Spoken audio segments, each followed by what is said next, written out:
የሆነውን የእግዚአብሔርን ቃል አብረን እናያለን። እግዚአብሔር በተቀደሰው መቅደሱ አለ። እኔና እናንተ በዚህ ምድር ላይ ስንኖር የልጁ ደም የፈሰሰልን በመስቀሉና የመለኮትን ወይም የእግዚአብሔርን የመጨረሻ ዋጋ ያስከፈለውን ነገር የተቀበልን ሰዎች በዚያ አለ።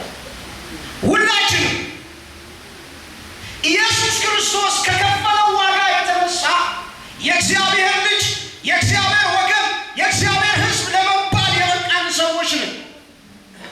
ታዲያ እግዚአብሔር ለእኛ እንደዚህ የሆነልን ወይም እንደዚህ አይነት ኪዳን የገባልን ሰዎች ዛሬ ተሰብስበን እንዴት ነው እግዚአብሔር እንደዚህ በላቸው ብሎ መልእክት የሚሰጠኝ? እኔ አለው ብሎ መልእክት ይሰጠኛል። ይህንን መልእክት ለማቅረብ ከብዙ አንግል ለማየት ፈልጌያለሁ። እዚህ ቸርች ባለን ባህል የተቀበልኩትን መልእክት እንኳን ወይ ይዲዲያን ወይ ፓስተር አበራን ወይ ፓስተር ካሌብን እጠይቃለሁ። ይዱን ጠይቀዋል። በምን አይነት ጥቅስ ነው መነሳት ያለብኝ ሁሉ ብያለሁ። ምክንያቱም ሀሳቡ ለእናንተና ለእኔ እግዚአብሔር አለ ብዬ ብጠይቃችሁ ሁላችሁም አዎ አለ። ብትደክሙ፣ ብትጠነክሩ፣ ብትፈሩ፣ የፈለገ አይነት የህይወት ውጣ ውረድ ውስጥ ብትሆኑ ይህንን አትክዱትም የእግዚአብሔርን መኖር። እኔ ግን ዛሬ የምነግራችሁ ስለ እግዚአብሔር መኖር የማወቅን ጉዳይ ሳይሆን እግዚአብሔር እንዳለ ሁላችሁም ታውቃላችሁ። እግዚአብሔር እንዳለ ግን መኖር ተቸግረን ስለምንኖረው ህይወት ነው ማለት ለእግዚአብሔር ስለመታዘዝ ስለመኖር እያልኳችሁ አይደለም። እግዚአብሔር መኖሩን በህይወታችን ተለማምደን ስለመኖራችን ይህ ጥያቄ ለእኔና ለእናንተ ምናልባት እምነት የሌላቸው ሃይማኖት የሌላቸው በተለያየ ፍልስፍና ውስጥ ያሉ ሰዎች እግዚአብሔር አለ ብትሏቸው የለም ሊሏችሁ ይችላሉ። ከዚህ አውድ ግን ከዕንባቆም መጽሐፍ ግን ዛሬ እግዚአብሔር መኖሩን ሳይሆን እግዚአብሔር ከእናንተ ጋር፣ እግዚአብሔር በሕይወታችሁ፣ እግዚአብሔር በነገራችሁ፣ እግዚአብሔር ዓለማትን በመቆጣጠር ከሱ ውጭና ከሱ የተሰወረ ነገር በሌለበት መልኩ እግዚአብሔር ቃል ዛሬ ያስተምረናል። እስቲ እግዚአብሔር አለ በሉ። እግዚአብሔር አለ። እናንተ ባላችሁበት ሁኔታ ውስጥ የእግዚአብሔርን መኖር በሕይወታችሁ በእናንተ ዕለት ዕለት የሕይወት ውጣ ውረድ ውስጥ ጣልቃ መግባቱን አደብዝዞባችሁ ለምስጋና እንዳትነሱ በማጉረምረም በማስጨነቅ ግራ በማጋባትና ዝም ብሎ አይነት ሰው ወደ መኖር ተሻግራችሁ ሊሆን ይችላል። ዛሬ ግን ቃል መጥቷል። ሃሌሉያ! ዛሬ ግን እግዚአብሔር ይናገራል። ሃሌሉያ! ከአርያም ሆኖ በአንተ ውስጥም ሆኖ ዓለምን እየተቆጣጠረ እንደዚህ የሚል ቃል አለው። እኔ አለው። እግዚአብሔር ካንተ ጋር ነው። ሃሌሉያ! የምታዩትና የምትሰሙት ግራ ያጋባችሁ ነገር እኔ እውነቴን ነው የምላችሁ፣ ዛሬ ከዚህ ስትወጡ የሚመጣው አዲስ ዘመናችሁ በምስጋና ተሞልታችሁ በሐሴት ተሞልታችሁ የሚያስደነግጥና የሚያስፈራው ተራዳችሁበት። አሜን በሉ እስኪ። እንደዛ ነው የምትወጡት። ምክንያቱም እግዚአብሔር ቃል ሕያው ነው፣ የሚሰራ ነው። በአንተ ውስጥ ያለው በእኔ ውስጥ ያለው ለብዙ ዘመን የተገነባው ቃል ሲመጣ፣ እስቲ ቃል ሲመጣ በሉ አይቀጥልም። የእግዚአብሔር ቃል ዕንባቆም ላይ እንደዚህ ይላል። ዕንባቆም ምዕራፍ 2 ቁጥር 20 ላይ ከቁጥር 19 ጀምሮ አነባለሁ። እንጨቱን ዕቃ ሕይወት የሌለውን ድንጋይ ተነሳ ለሚል ወየውለት። በውኑ ማስተማር ይችላልን? እነሆ በወርቅና በብር ተለብጧል፣ እስትንፋስም የለውም። እግዚአብሔር ግን በተቀደሰ መቅደሱ አለ። ምድር ሁሉ በፊቱ ጸጥ ትበል። ይህንን ቃል እግዚአብሔር ለዕንባቆም ሲናገረው ዕንባቆም የሁለት ዓለም ሰው ሆኖ ነው የምናገኘው። በዚህ በ3 ምዕራፍ ውስጥ ሁለት አይነት ነገር ውስጥ ነው። ከምዕራፍ 1 ላይ ሌላ ሰው፣ ምዕራፍ 3 ላይ ሌላ ሰው ሆኖ እናገኘዋለን። ምዕራፍ 1 ላይ በማጉረምረም በጥያቄ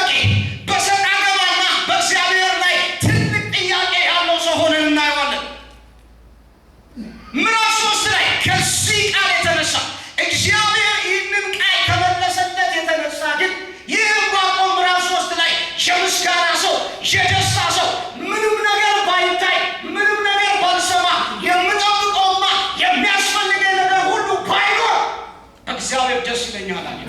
ሃሌሉያ። ምክንያቱም ትናንትና ያጉረመርም የነበረ ሰው፣ ትናንትና ይጨነቅ የነበረ ሰው ጭንቀቱን ላንሳላችሁ። ቁጥር 1 ምዕራፍ 1 ላይ እንደዚህ ይላል፣ እግዚአብሔር ሆይ ለእርዳታ እየተጣራው አንተ የማትሰማኝ እስከ መቼ ነው? ግፍ በዛ ብዬ እጮኻለሁ፣ አንተ የማታድነው እስከ መቼ ነው? ስለምን በደልን እንዳይ አደረከኝ? እንዴትስ ግፍ ሲፈጸም ትታገሳለህ? ሲጀምር ራሱ ምንድን ያለው? እግዚአብሔር ሆይ ለእርዳታ ስጣራ መች ነው የምትሰማኝ? ለምን አሰማኝም? ምክንያቱም ግፍ በዛ፣ በደለኞች በዙ። ሀብታም የሆነው በዛን ዘመን ራሱን ባለጠጋ ያደረገው በኃጢአት የሚንጨማለቀው እግዚአብሔርን የሚፈራ ጭንቁን የሆነውን ሕዝብ ይጎትተዋል፣ ያሰቃየዋል፣ መከራ ያበዛበታል። ለምን ይህንን እንዳያደረገኛል? የመጀመሪያ ሁለት አይነት ገጽታ በአንድ መጽሐፍ ውስጥ ነው የምናየው። ለዛ ይህንን ክፍል የመረጥኩት እግዚአብሔር ይህንን ሰው ወደ ሕዝቡ የሚልከው ነቢይ አይደለም። ይህ ነቢይ የግል ሙግት ያለው ሰው ነው። እንደ ኤልያስ እንደ ኤርምያስ ከእግዚአብሔር መልእክትን አምጥቶ ለሕዝብ የሚናገር ሰው አይደለም። በግሉ ትልቅ ሙግት ያለው ሰው ነው። ምናልባት ይህ ሰው በኤርምያስ በነበረበት ዘመን ሊኖር ይችላል ተብሎ ይታሰባል። እስራኤል ወደ ምርኮ በምትሄድበት ወይም ምርኮ ልትገባ ጥቂት ቀናት ወይም ጥቂት ዘመን በደረሰበት ጊዜ ያለ ነው። ይህ ሕዝብ ይላሉት ሕዝብ በእግዚአብሔር እንደተመረጠ በእግዚአብሔር ከኃጢአት ወይም ከበደል ነፃ እንደሆነ ራሱን የሚቆጥር ነው። ምክንያቱም የሰሜኑ ሕዝብ በምርኮ ከተወሰደ በኋላ ለምን እኛ አልተወሰድንም ብሎ ሲጠየቁ እኛ የተለየን ሰዎች ነን፣ ኃጢአት ስለሰራን ስላልሰራን ሳይሆን እግዚአብሔር እንዲያደረገ ብሎ የሚያስቡ ሰዎች ናቸው። ግን በደል በዛ፣ ርኩሰት በዛ። ስለዚህ ይህ ሰው በእንደዚህ አይነት ሁኔታ ውስጥ ተጨንቆ ወደ እግዚአብሔር ይጮኻል። ወዴት አለህ? ፍረድ። እስከ ምን ድረስ ነው እንደዚህ አይነት የህይወት ውጣ ውረድ የማሳልፈው? እኔ ራሴን ጨቁኝ ራሴን ገዝቼ በምኖርበት ምድር ኃጢአትና እንደዚሁም ደግሞ እግዚአብሔርን በመዳፈር የሚኖሩ ሰዎች በደስታቸው ምንም ፍጻሜ የላቸውም፣ ደስተኞች ናቸው። አንተ ግን ለምን አትፈርድም እያለ ያለ ሰው እኮ ነው። ምዕራፍ 3 ላይ ግን ምንም ነገር ባይኖር ምን አገኘው ይህ ሰው? ምዕራፍ 3 ላይ ስትጀምሩ በምስጋና ነው የሚጀምረው። እንደዚህ ብሎ ነው የሚጀምረው። አስቡት። በዝማሬ የቀረበ የነቢዩ የዕንባቆም ጸሎት ርዕሱ ነው። እግዚአብሔር ሆይ ዝናህን ሰምቻለሁ። እግዚአብሔር ሆይ ስራህን አስፈራኝ። በእኛ ዘንድ አድሳቸው፣ በእኛም ጊዜ እንዲታወቁ አድርግ። በመዓትህ ጊዜ ምሕረትን አስብ። እግዚአብሔር ከቴማን እያለ ይናገራልና እሱ እግዚአብሔር ለምስጋና አስነሳው። ይህ ሰው ምን ነክቶት ነው? ስለ ምሕረት አስቦ ስለ ምስጋና አነሳ። ምን ነክቶት ነው? ምዕራፍ 1 ላይ የለህም ወይ አልሰማኝም ወይ ያለ ሰው ምዕራፍ 3 ላይ ለምስጋና ምን አስነሳው? ዕንባቆም የመጀመሪያው የነበረው ጥያቄ ይሄ ነው። ለምን? ወዴት ነህ? ድሀ አደጉ ሲበደል መኖር አልፈልግም ለምን አሳየኸኝ ያለው ሰው በመካከል አንድ የገባ ምዕራፍ አለ። ምዕራፍ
ስለሚያስገቡ ብዙ ነገር የሚሉት አንድ እማረሰው ጋዜጣ ላይ ያነበብኩትን አንድ ታዋቂ ተጫዋች ተጠየቀ። እግዚአብሔር አለ ወይ ብለው ጠየቁት። እግር ኳስ ተጫዋች ነው። ያ ሰው ምን አለ? እግዚአብሔር የለም እንዳለ እነዚህ ሁሉ ፍጥረቶች ይመሰክሩብኛል። እግዚአብሔር አለ ብዬ ደግሞ እንዳልናገር በምድር ላይ ፍትህ የለም። በምድር ላይ አስጨናቂ የሆኑ ነገሮች፣ በምድር ላይ እጅግ ዘግናኝ ለሰው ልጆች የማይመቹና የሰው ልጆችን በመከራ ውስጥ የሚያሳልፉ ነገሮች እያሉ እግዚአብሔር አለ ማለት ለኔ ይከብደኛል። እኛም በምናልፍበት ህይወት ራሳችንን ብንጠይቅ በሃይማኖት መልክ ዘመን አልፈን መጥተን ሊሆን ይችላል። እግዚአብሔር ስለረዳን እኛም ሳናውቀው ባንቀበለውም አልፈን ደርሰን መጥተን ሊሆን ይችላል። እነዚህ ጥያቄዎች ግን በእያንዳንዳችን ውስጥ አልፈዋል። ይህ ሰው በዚህ ጥያቄ ውስጥ እያለ የእግዚአብሔር መልስ ምን አይነት መሰላችሁ? በጣም የሚገርም ነው። ዕንባቆም ከምዕራፍ 1 እስከ ምዕራፍ 1 ከቁጥር 1 እስከ 5 ድረስ ይህን ጥያቄ አሁን የጠየቁን ጥያቄና ማጉረምረሙን አስቀመጠ። ከምዕራፍ 6 በኋላ እግዚአብሔር መልስ ሰጠው። ይህንንስ እኔ ታግሼው ነው እንጂ ዝም አላልኩትም አለ። ይህንንስ ዘመን ቀጥሬለታለሁ፣ ዘመን ቆጥሬለታለሁ አለ። ስለዚህ ጨካኝ የሆነው ባቢሎንን አስነሳበታለሁ አለ። ለምንም የማይራራ እጅግ ኃይለኛና ፈረሶቻቸው ፈጣን የሆኑ ነፍሰ በላዎችን አስነሳበታለሁ አለ። እንደ ብሎ ሌላ ጥያቄ ይኸውላችሁ፣ በእግዚአብሔር ላይ በሁኔታዎች መነሻ አድርጋችሁ ጥያቄ አታጡ። የምታጉረመርሙበት አታጡ። ለማመስገን ላለመነሳት ብዙ ምክንያት ሊኖራችሁ ይችላል። ለማመስገን ከምትነሱበት ይልቅ ምክንያታዊ ሊያደርጋችሁ የሚችለው አለማመስገን ሊሆን ይችላል። ግን የእግዚአብሔር ቃል ለዚህ ሰው እግዚአብሔር መልስን አዘጋጀለት። ይሄ መልስ ነው እንግዲህ ይህ ዕንባቆም ምዕራፍ 1 ላይ በእግዚአብሔር ሲያጉረመርም የነበረው ብዙ ደግሞ መልስን አግኝቶ እንኳን በሁለተኛው ማጉረምረም ላይ ጨካኝ ውሳኔ የወሰንከው ይለዋል እግዚአብሔር። ጨካኝ ውሳኔ የወሰንከው ምክንያቱም እንደዚህ ያለው የባቢሎን ተነስቶ ይሄ ከኃጢአተኛ የባሰ ኃጢአተኛ፣ እኛ እንኳን ኪዳን አለ፣ እኛ እንኳን ያንተ ሕዝብ ተብለን ተጠርተን እናውቃለን። ይህ ሕዝብ ግን የኃጢአተኛ ሕዝብ ነው፣ ኪዳን የሌለው ሕዝብ ነው። እንዴት ይሄንን ሕዝብ በዚህ ትቀጠዋለህ ብሎ ይናገራል። እግዚአብሔር የሰጠውን መልስ እናስቆይና የተናገረው ነገር በጣም ውስጤን የሚነካ ገዢ እንደሌላቸው በባህር ውስጥ እንዳሉ አሳ ወይም ነፍሳት ሆነዋል ብሎ ይናገራል። ገዢ እንደሌላቸው እስቲ ደግሞ ገዢ እንደሌላቸው የባህር ፍጥረታት አደረግከን ወይም አድርግ እጅ ገዢ እንደሌላቸው የባህር ፍጥረታቶች በመረብ ሄደው ማንኛውም ሰው ምን ያደርጋችኋል? ያጠምዳችኋል፣ ይይዛችኋል፣ ለወደደው ነገር ይጠቀምባችኋል። እነዛ ሆነን እኮ አንተ ገዢ እንደሌላቸው እንደነዚህ አይነት እንስሳቶች ስንሆን ምን አይነት ፍትህ ነው? ምን አይነት ፍርድ ነው? ምን አይነት ንግግር ነው? ምን አይነት መልስ ነው?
በአንድ ቀን ተነስቶ አይደለም። ታዲያ እንዴት ነው ከአንድ ምዕራፍ ወደ ሌላ ምዕራፍ በምስጋና ያሻገረው ብላችሁ ሶስት ነገሮችን ከዚህ መናገር እንችላለን። የእግዚአብሔር መልስ የመጀመሪያው ምዕራፍ 2 ቁጥር 4 ላይ ያለው ምዕራፍ 2 ቁጥር 4 ላይ ያለው እነሆ እርሱ ታብዮአል፣ ምኞቱ ቀና አይደለም፣ ጻድቅ ግን በእምነት ይኖራል። ሃሌሉያ! ጻድቅ በእግዚአብሔር ላይ ባለው እምነት አንተ እያሰብከው ያለው ነገር እያየኸው ያለው ነገር ለአንተ አልገባህም። ለአንተ የሚገባ ነገር ሆኖ አይደለም። ግን ጥያቄው በራሱ ክፋት ኖሮት አይደለም። ትልቁ ጥያቄ የእግዚአብሔርን ስራ፣ የእግዚአብሔርን አሰራር፣ የእግዚአብሔርን ትዕግስት፣ የእግዚአብሔርን ቁጣ፣ የእግዚአብሔርን ማንነት በሙላት ያለመረዳት ችግር ነው። ስለዚህ እንደዚህ ያለው ጻድቅ በእምነት በሕይወት ይኖራል አለ። ሃሌሉያ! ማለትም ነገሮቹን በማየት ከሚሰማቸው መረጃ በመነሳት ያ አይደለም አለ። ከእግዚአብሔር የሰማኸው ካለ፣ ከእግዚአብሔር የተቀበልከው ካለ በእርሱ ባለ እምነት እንጂ በሁኔታዎች ተነስተህ አይደለም ብሎ መጀመሪያ ሰምረለት። እውነቴን ነው ብላችሁ የእግዚአብሔር ቃል እንደሚለኝ የእናንተና የኔ ጉዳይ ለምስጋናችን ዓለማት ወይም እያንዳንዱ ሲስተም ለምስጋናችን በር አይከፍቱልንም። አብራችሁ የምታገለግሉት፣ አብራችሁ የምታመልኩት ለምስጋና በር አይከፍቱልንም። ለምስጋና በር የሚከፍትልን የሰራዊት ጌታ እግዚአብሔር ብቻ ነው። እርሱን እመነው። ምክንያቱም ይሄ ቃል በአዲስ ኪዳን ውስጥ ወደ 3 ቦታ ተጠቅሷል። የሚገርም ከብሉይ ኪዳን ውስጥ በአዲስ ኪዳን በተደጋጋሚ የተጠቀሰ ክፍል እንደዚህ ከፍተኛውን ስፍራ ይዛል። በተለይ ጳውሎስ የዚህ ጥቅስ አፍቃሪ ነው። ምክንያቱም መዳን በክርስቶስ እንደሆነ ስለሚያስተምር፣ መዳን በክርስቶስም ስለሆነ አሁን ይመጣና ለማቆም በጥያቄ ውስጥና ግራ በመጋባት ውስጥ ያለ ሰው በነገሮችና በምታየው ሁኔታ እዛ ተቸግረ ለምስጋና በቁ አያደርግም። ክርስትና ወይም በዛን ዘመን የቃል ኪዳን ሕዝብነት የሚገባው ኑሮ እግዚአብሔርን ለማየት በእግዚአብሔር ላይ ባለህ እምነት ልክ እንጂ ሁኔታዎችን አይተህ ልትቀጥል አትችልም። ዛሬም የእግዚአብሔር ቃል እንደዚህ ነው የሚላችሁ፣ በመስቀል ላይ የተንጠለጠለው ክርስቶስ እናንተንና እኔን ከብዙ አስቸጋሪ የሕይወት ውጣ ውረድ ያወጣ፣ አንተም እኔ ሁላችንም ልንፈጽመው የማንችለውን የመስቀል ጣጣ ጨርሶ የሰጠን ሕይወት ሊነጥቅ የሚችል ብዙ ሁኔታዎች ይመጣሉ። አንተ ግን በእግዚአብሔር ታመን። አንተ ግን በእግዚአብሔር ጸንተህ ቁም። ሃሌሉያ! ሁለተኛ እንደዚያ ቁጥር 14 ተመቻችሁ? ቁጥር 14 ውሃ ባህርን እንደሚሸፍን ሁሉ ከቁጥር 13 አነበዋል። ሰዎች ለእሳት ማገዶ እንዲሆን እንዲለፉ፣ ሕዝቦች በከንቱ እንዲደክሙ እግዚአብሔር ጸባዖት ወስኖ የለምን? አንጻር አመሳስሎ ነው ያመጣው። ውሃ በባህር እንደሚሸፍን ሁሉ ምድር የእግዚአብሔርን ክብር በማወቅ ትሞላለች። አንድ ማገዶ የሚሰበስብ ሰው፣ አንድ ማገዶ የሚፈልግ ሰው ሰብስቦ ለእሳት አለለ ይለዋል። ይህም የባቢሎን መነሳት እኔ እንዴት እንደገባኝ እኔ ልነግራችሁ አልችልም። የሆነ ነገር ስንቅር ያለብኝ ነው የመሰለኝ እዚህ ካለ ይህ ሁሉ የሚሆነው የባቢሎን በእግዚአብሔር ኃይል፣ በእግዚአብሔር ምርጫ፣ በእግዚአብሔር እስራኤልን ወይም የይሁዳን ሕዝብ ሊቀጣ ባስነሳው ጊዜ እግዚአብሔር ዓለምን የመቆጣጠር ሚስጥሩ እዚህ ጋር ብናየው፣ ግን ይህ ሁሉ የሆነው ለእኔ ክብር እኔ ልታዩበት ነው። አይመስልማ? ትርጉሙን ላሳያችሁ። ውሃ በባህር እንደሚሸፍን ሁሉ ምድር የእግዚአብሔርን ክብር በማወቅ ትሞላለች። ለምን እንደምትሞላ ታውቃላችሁ? እግዚአብሔርን በማወቅ ባቢሎንን ታሪክ አሉ። ባቢሎን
እስቲ አንድ ጊዜ አሜን በሉ።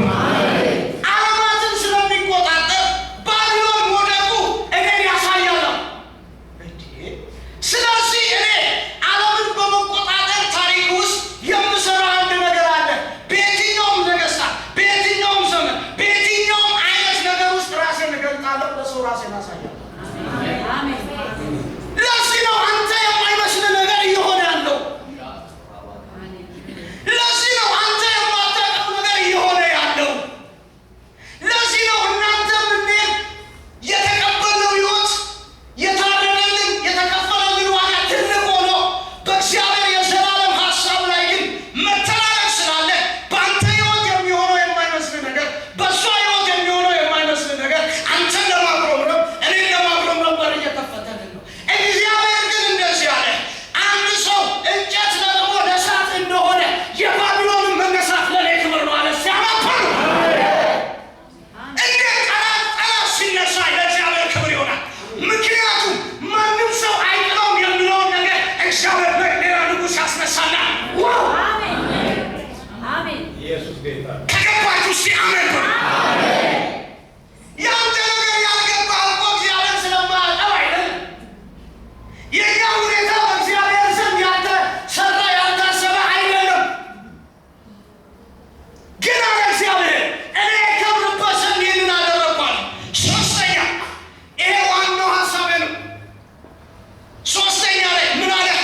እግዚአብሔር ግን በተቀደሰው መቅደሱ አለ፣ ምድር ሁሉ በፊቱ እስቲ ዝም ትበሉ።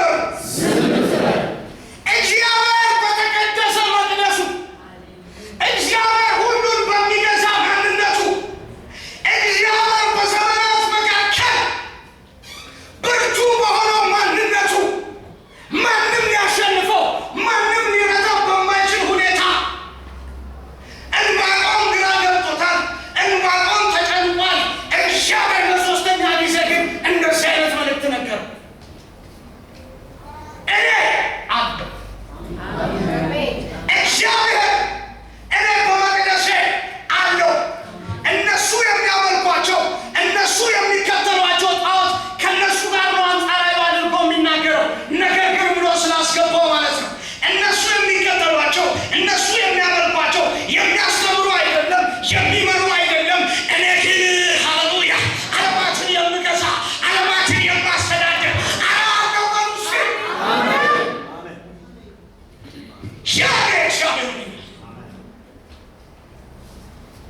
እግዚአብሔር በተቀደሰው መቅደሱ አለ፣ ሁሉም በሚገዛ አስቡት እስኪ።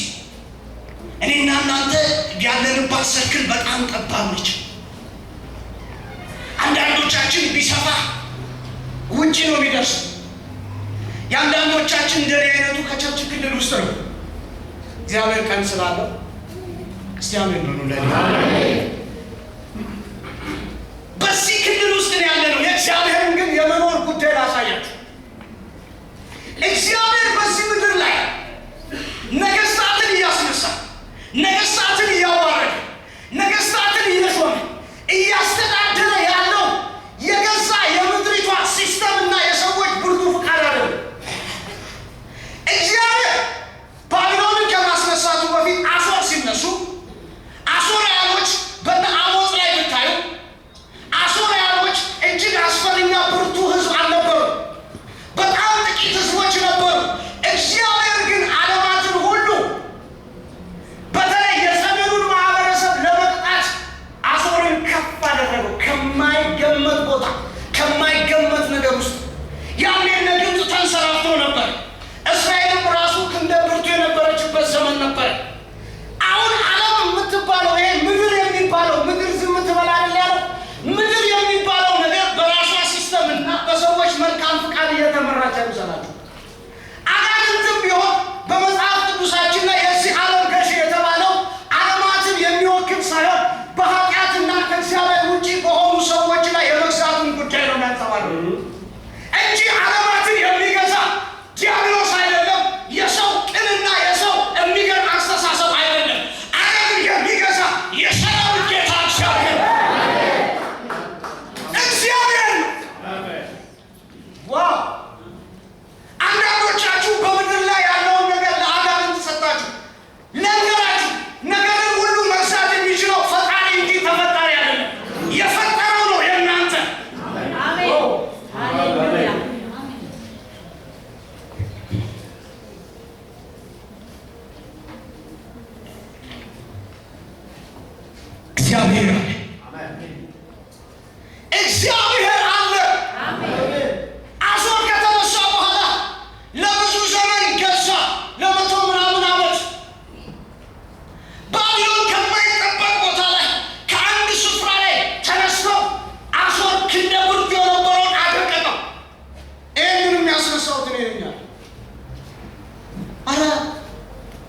ይህንንም ያስነሳሁት እኔ ነኝ አለ።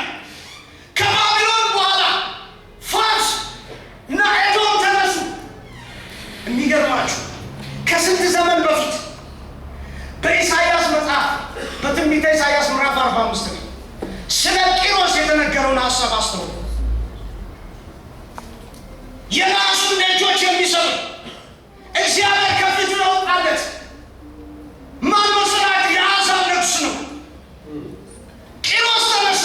ለምን ተነሳ ታውቃላችሁ? እግዚአብሔር ለእስራኤል የተነገረውን ቃል ይፈጸም ዘንድ በኤርምያስ በምርኮ ለ70 ዓመት ከቆዩ በኋላ እንደሚመለሱ እግዚአብሔር ተናግሯል።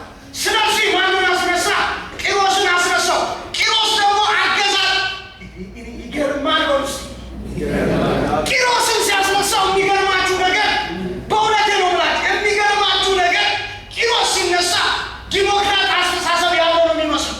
ባቢሎን እስራኤልን ለመቅጣት ስለተነሳ የቅጣቱ አንደኛው ምንድን ነው? የእስራኤልን ዋና እሴቷን ማሳጣት ነው። እሴቷ ደግሞ ምንድን ነው? መልካም ምድሯ ነው። ከመልካም ምድሯ አፈናቀለ፣ ክፉ አደረገው። ቂሮስ ሲመጣ ግን መልካም አደረገው። በምርኮ የተወሰኑትን ሁሉ ወደ ሀገራቸው መለሰ። እስራኤልን ተመለሰች።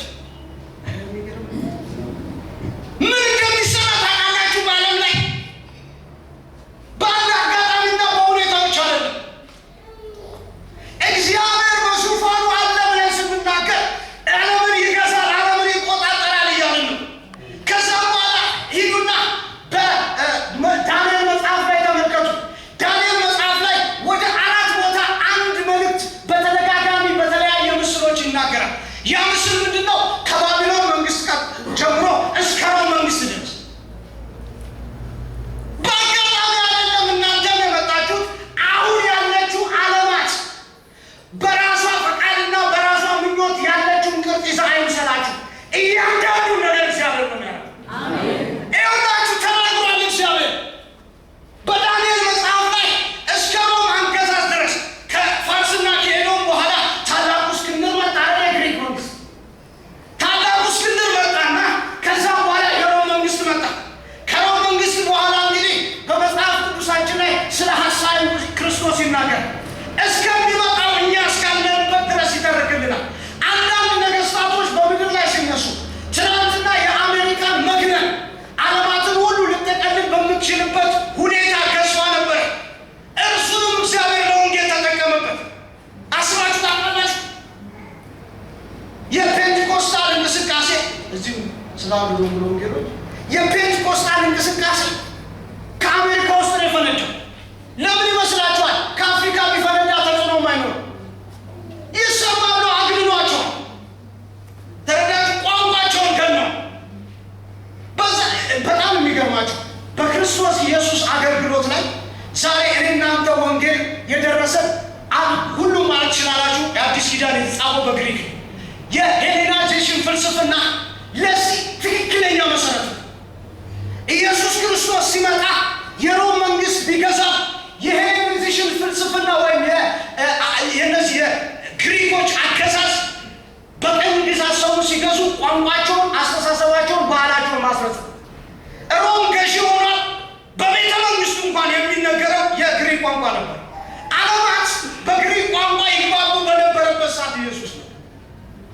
ዝም ብሎ አይደለም የሚሆነው፣ ዝም ብሎ አይደለም የሚሆነው። ስለዚህ አለ እግዚአብሔር አለ ማለት ነገሩን ይገዛል፣ ነገሩን ይቆጣጠራል፣ በነገሩ ሁሉ ላይ አለ ማለት በአጋጣሚ የለም። ሰይጣን አበላሽ፣ ሰይጣን እንዲያደርገው የሰይጣን ንጉሱ ነሾም አይደለም እንዴ። እግዚአብሔር ነው ፍጥረትን የፈጠረው። የፍጥረት ባለቤት እግዚአብሔር እንጂ ሰዎች አይደሉም፣ አጋንንት አይደሉም። ያንተም ባለቤት ያንተም በሁኔታ ውስጥ ሁሉ ገዢ የሆነው የሰራዊት ጌታ እግዚአብሔር ነው። ስለዚህ ዕንባቆምን እንደዚህ ያለው ምድር ምክንያቱም ምድርን እየመራት ያለው እያስገባት ያለው እያስወጧት ያለው የነገስታት ኃያልነት በእኔ ሀሳብ ነው። የነገስታት ወደድ በእኔ ሀሳብ ነው። እንደዚሁ በአጋጣሚ አይደለም። ስለዚህ አለው ያልገባህ ብዙ ነገር አለ። ዕንባቆም እንደዚህ ያለ እግዚአብሔር ሆይ ዝናህን ሰምቻለሁ። ዓለምን የምታስተዳድረው አንተ ነህ። ባቢሎንን ያስነሳው አንተ ነህ። እንደ ንፋስም እፍ ልታደርገው ያለኸው አንተ ነህ። ኧረ ዝናህን ሰምቻለሁ። ዝናህን በደንብ ሰምቻለሁ። ስለዚህ ዕንባቆም ለምስጋና ተነሳ። ከነገሮችና በሁኔታዎች ራሱን አጣብቆ ሐዘን፣ ማጉረምረም፣ ቅያሜ፣ ማኩረፍ አይሰራም አለ። ምንም ባይኖር አለ እኔ በእግዚአብሔር እስቲ ደስ ይለኛል። እኔ በማ ለምስጋና ተነሳች። አመስግኑ።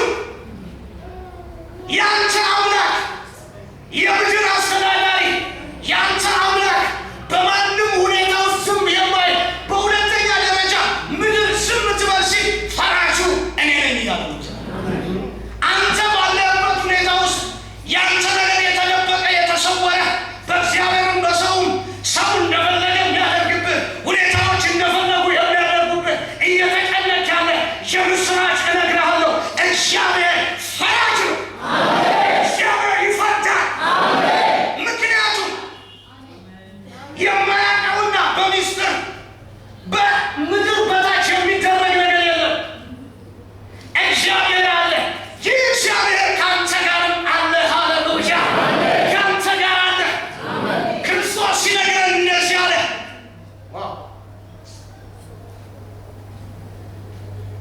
እኔም አባቴም በእናንተ ውስጥ አሜን። ሃሌሉያ! ስለዚህ እግዚአብሔር ካለ እኔ አለሁ። ምን አደርጋለሁ? እንቀሳቀሳለሁ። እየሰራሁ ነው። በስራ ላይ ነኝ። እግዚአብሔር ያንተን አጀንዳ፣ የኔን አጀንዳ፣ የምድሪቷን አጀንዳ፣ የአጥያን አጀንዳ ባለበት ሁኔታ ሁሉ እየተንቀሳቀስኩ ነው አለው የሚለው ሀሳብ ያለው። ለዚህ ነው ጌታ ኢየሱስ አባቴ ይሰራል እኔ ምን አደርጋለሁ አለ። ዝም አይልም ጌታ። ዝም ያለ የመሰለህ አንተ ያላወቅከው እኔ ያልገባም እሱ ዓለማትን በሚያስተዳድርበት ዓለማትን በሚቆጣጠርበት ልጁ ኢየሱስ እስቲ አሜን ማለት እስቲ ጮክ ብለህ ይህ ጌታ ነው የምታመን። ዛሬም በአንተ ውስጥ ያለውን እንቆቅልሽ የሚፈታ ዛሬም በአንተ ውስጥ ታምራትን የሚያደርግ በነገር ሁሉ በዘመናት መካከል ጉልበቱ የማይላላ አንተ ብትደክም እሱ የማይደክም አንተ ምስል ስለቃል ኪዳኑ የሚነሳ አንዴ በስሙ ተጠርተሃልና አንዴ ደሙ ፈሶልሃልና አንድ ጊዜ ንብረቱ አድርጎሃልና አንተ ደክመህ ሊሆን ይችላል። ልጁ ግን አይደክምም።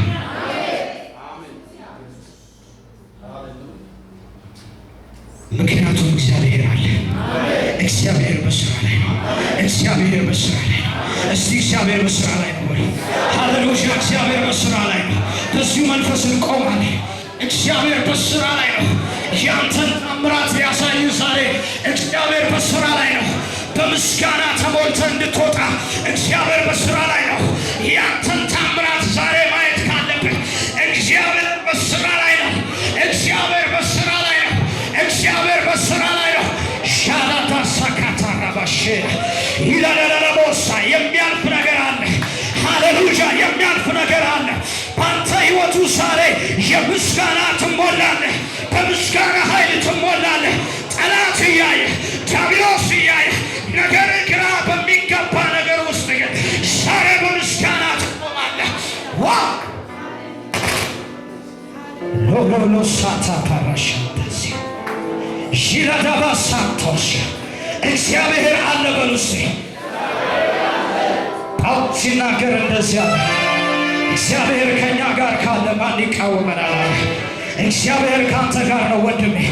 የሕዝብን ኃጢአት ሁሉ ይቅር ያለው ልጁ ኢየሱስ እርሱ ካንተ ጋር ነው። ሃሌሉያ! ሃሌሉያ! ሃሌሉያ! ሽራዳላባሳንቶሽ ሁላባባባሳናማሽልጃላቦስ